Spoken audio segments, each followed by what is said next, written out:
پہنچ رہے تو اسی والے سے بات کرنے کے لیے ہمارے ساتھ اسٹوڈیوز میں موجود ہیں ماہر معیشت پروفیسر ڈاکٹر شجاعت مبارک صاحب. ان کو شامل گفتگو کریں گے. ڈاکٹر صاحب بہت شکریہ باخبر سویرا کو وقت دینے کے لیے.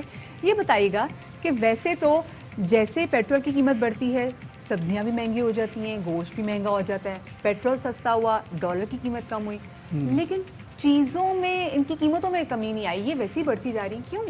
دیکھیں ایک اس کی ویسے تو دو تین بڑی وجہ ہیں, لیکن میں سٹارٹ یہاں سے کرتا ہوں کیونکہ لوگ یہ سننا چاہتے ہیں کہ جو ڈفرینس ہے ہماری ہول سیل اور ریٹیل پرائس کا وہ بہت زیادہ ہے. ایسا نہیں ہے کہ بہت زیادہ کوئی کاسٹ آف پروڈکشن بڑھ گئی ہے, لیکن ایسا ضرور ہے کہ ہول سیل میں اگر ایک چیز 50 روپے کی بک رہی ہے تو وہ ریٹیل میں وہ 100 روپے کی بک رہی ہے. بلکہ ابھی ایک ریسرچ رپورٹ سامنے آئی ہے جس کے مطابق ریٹیل اور ہول سیل کی پرائسز میں تقریباً 75% کا فرق ہے, بلکہ کچھ جگہوں پہ تو انہوں نے بتایا کہ 450% تک کا فرق ہے. ایک چیز جو کہ 100 روپے کی ہے ہول سیل میں, وہ ریٹیل میں 200-250 روپے کی بک رہی ہے. ایک تو یہ بڑا اس کی وجہ ہے. اس کی میں یہ سمجھتا ہوں کہ ہماری جو پرائس انفورسمنٹ ہے وہ بہت حد تک نہیں ہو پائی ہے. ہمارے جو پرائس کنٹرول کمیٹیز ہیں, ہمارے وہ سارے انسپیکٹر جو کہ پرائسز کو انشور کرتے ہیں, مجھے نہیں پتا کہ وہ کہاں پر ہیں. مارکیٹ کے اپنے بھی کچھ پرنسپلز ہوتے ہیں, ڈیمانڈ اینڈ سپلائی کی بنیاد پہ قیمتیں طے ہوتی ہیں. اگر مارکیٹ میں مثال کے طور پہ ایک چیز جیسے آپ خود بتا رہے ہیں, اگر وہ 100 روپے میں ہول سیل میں اویلیبل ہے اور کوئی شخص اس کو 250 میں بیچ رہے ہیں تو آٹومیٹکلی وہ قیمت کسی دوسرے مقام سے 125-130 میں دستیاب ہونی چاہیے. یہ ایک مارکیٹ کا اصول ہے. مارکیٹ اپنے اصول پہ نہیں چل رہی. اس حالیہ بحران کے دنوں میں ہم نے دیکھا ہے بار بار یہ رپورٹ ہو رہا ہے. اس کی کیا وجہ ہے؟ اس کی دیکھیں بڑی وجہ یہ ہے کہ ہماری ڈیمانڈ اینڈ سپلائی کی پلاننگ نہیں تھی. ہماری جو ویجیٹیبلز ہیں اس وقت آلو اور آنین آپ کا ایران اور افغانستان سے امپورٹ ہو رہا ہے, اور ابھی کچھ دن پہلے اس کی امپورٹ کچھ دیر کے لیے بند ہو گئی ہے, جس کی وجہ سے ظاہر ہے کہ آپ کی شارٹیج کریٹ ہو گئی ہے. اس شارٹیج کا آپ کے ریٹیلرز, ہول سیلرز, پوری سپلائی چین فائدہ اٹھاتی ہے.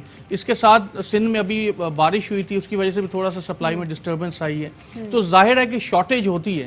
اگر شارٹیج کی وجہ سے 50% پرائس بڑھتی ہے تو یہ جو ہمارے مافیاز بیٹھے ہوئے ہیں, ڈفرینٹ جو ایسوسیشنز بیٹھی ہوئی ہیں, یہ جو ریٹیلرز بیٹھے ہوئے ہیں, یہ اس کو 150% بڑھا دیتے ہیں. یہاں پہ ایک اور چیز میں آپ کو بتا دوں, یہ کیوں ڈاکٹر صاحب, یہ کیوں کیا جاتا ہے؟ مطلب ہول سیل میں جو چیز جیسے آپ بھی بتا رہے تھے 50 روپے کی ہے, تو جو ریٹیلرز ہیں وہ اس کو 100-150 میں بیچ رہے ہیں. سرکاری نیرخنامہ تو خیر کوئی کھاتے میں نہیں لے کر آتا, تو یہ فیلئر کس کا ہے کہ جو امپلیمنٹ نہیں کروا پا رہے؟ دیکھیں یہ ہے پرائس کنٹرول کمیٹی کا, لیکن میں ایک فگرز آپ کے ساتھ بڑی انٹرسٹنگ شیئر کروں.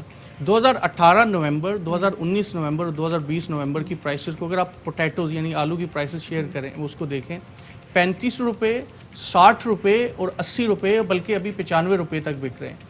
تو اگر آپ اور بھی بہت ساری پرائسز کو اگر آپ دیکھیں تو 2018 سے 2019 تک 395% بہت ساری ویجیٹیبلز میں اضافہ ہوا, اور ایگریگیٹ اگر آپ دیکھیں تو 48% انکریز آیا ہے ویجیٹیبل کی پرائسز میں. تو اگر میں یہ کہوں کہ ویجیٹیبل انفلیشن اس وقت پاکستان میں کتنا ہے, تو وہ کوئی 40 سے 50% ہوگا, جس کو ویسے جو 13% ہم انفلیشن کہہ رہے ہیں. لیکن اگر آپ, اور یہ وہ چیزیں جو کہ غریب آدمی ظاہر ہے کہ کھاتا ہے. اور ڈاکٹر صاحب پہلے فروٹس کو لگژری کنسیڈر کیا جاتا تھا, لیکن اب جو سبزیوں کی پرائس ہیں تو سبزیاں بھی لگژری کے اندر آ گئی ہیں. بالکل ڈیفینیٹلی. اچھا اس میں ایک اور بھی چیز جو کہ سمجھنے کی ہے کہ ہماری جو فارمنگ ہے وہ اس کی کلائمیٹ چینج کی وجہ سے بڑی حد تک متاثر ہو رہی ہے.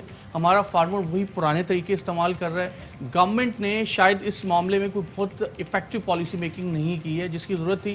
بجٹ میں کہا گیا جی کہ ہم نے جو کوئی 20 ارب روپے اس کے لیے مختص کیے ہیں, لیکن 20 ارب کی اماؤنٹ سے کچھ نہیں ہوتا. تو میں آپ کو ابھی سے بتا رہا ہوں کہ آئندہ جا کے جنوری میں دوبارہ سے یہ شارٹیج ایکیوٹ ہو جائے گی. اس کی 2-3 بڑی وجوہات ہیں کہ آپ کی امپورٹس ایران اور افغانستان سے اگر نہیں آتی ہیں, اور اس کے ساتھ ساتھ جو ہماری ڈومیسٹک یہ جو بارش کے اثرات ہیں آگے آئیں گے, پروڈکشن اور کم ہو جائے گی. اگر گورنمنٹ نے پراپرلی پلان نہیں کیا تو دسمبر اور جنوری میں چیزیں اور زیادہ خراب ہوتی نظر آتی ہیں. اس کا ایک سلوشن یہ ہو سکتا ہے کہ ہم اجناس کی انڈسٹری کو ریگولرائز کریں. ہم نے 1-2 پروڈکٹس میں تو شاید ریگولرائزیشن کی کوشش کی ہے, کامیاب ناکامی ایک الگ بحث ہے. لیکن پڑوسی ملک بھارت کا ماڈل دیکھ لیں کہ جہاں پہ راشن کارڈ کا ایک سلسلہ ہے اور غریب آبادی اس سے, غریب علاقے اس سے کافی حد تک فائدہ بھی اٹھاتے ہیں. کیا اس نوعیت کا کوئی اقدام پاکستان میں بھی کرنے کی ضرورت ہے جیسے ماضی میں ہوتا ہے؟ یہ تو ڈیمانڈ مینجمنٹ ہے, ہمیں سپلائی مینجمنٹ پہ جانا ہے, جو کہ ہمارا پرابلم ہے سپلائی سائڈ. راشن کارڈ سے ڈیمانڈ سپلائی مینجمنٹ دونوں نہیں, سپلائی پہ فوکس کرنا ہوگا. ہماری سپلائی شارٹیج ہوتی ہے, ہمیں یہ پتہ کرنا ہوتا ہے.